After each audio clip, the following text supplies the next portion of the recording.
in Bedfordshire this morning. Hello there, Will. So are they going to ring the bells around you quite soon? Good morning. Yes, there will be bell ringing very shortly. Where we are right now in Kempston in Bedfordshire, right now, though, you'll be able to hear the morning birds chattering away. We have come to Bedfordshire for one very special reason. We could go anywhere in the country and speak to people who are ringing bells, but there was one person that lives here that has actually rang the bells for all of the Queen's special celebrations over the whole of her 70-year reign. Cliff Izzard from Kempston, you first rang the bells here way back in 1952 for the coronation. Yeah. Did you ever think that you'd spend your lifetime ringing for the Queen? Not really, no. That's a bit of a long time, really, isn't it? Yeah. No, How did you come to first do this?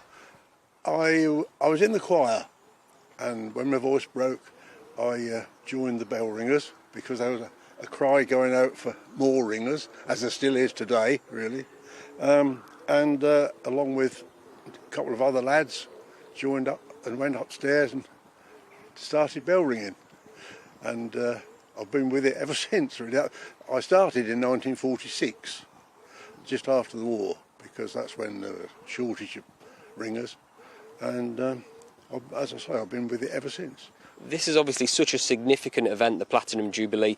I can feel it, people from all sorts of generations can feel it. But when you were that young boy of around 20, 21, yeah, did you realise how significant a moment that coronation was, and what did it mean to the people around you? Well, I think it was important to the nation, really.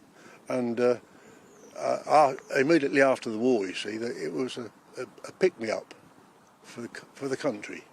And we felt as ringers that we should mark that occasion, and we've done so ever since, really. We just carried on that tradition.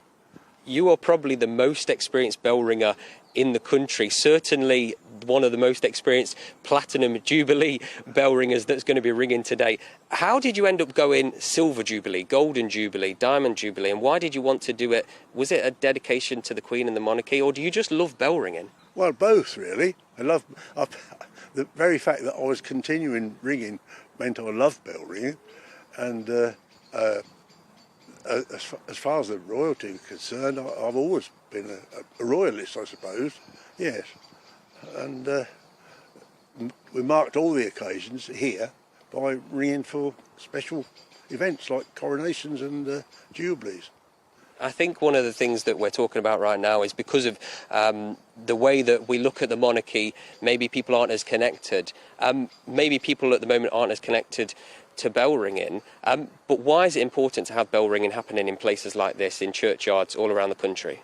Well, it makes people think, and why are they ringing? What's it all about? And then they suddenly realise that there's Jubilee on. Yeah. So that's why we do it, to let people know what's happening. The Queen is celebrating a very special 70 years. You're 90 years old, and I know that you're celebrating your 91st birthday very shortly, in just a couple of weeks. Just one final question. Do you think that you'll ever stop bell ringing, or is it much like the Queen, you'll probably keep trooping on? I'll keep trooping on, I suppose. Yeah. I no intention of stopping, but you know, events catch up with one, don't they? Cliff, we're not going anywhere. We're really excited to hear you start bell ringing at around 11 o'clock. Wherever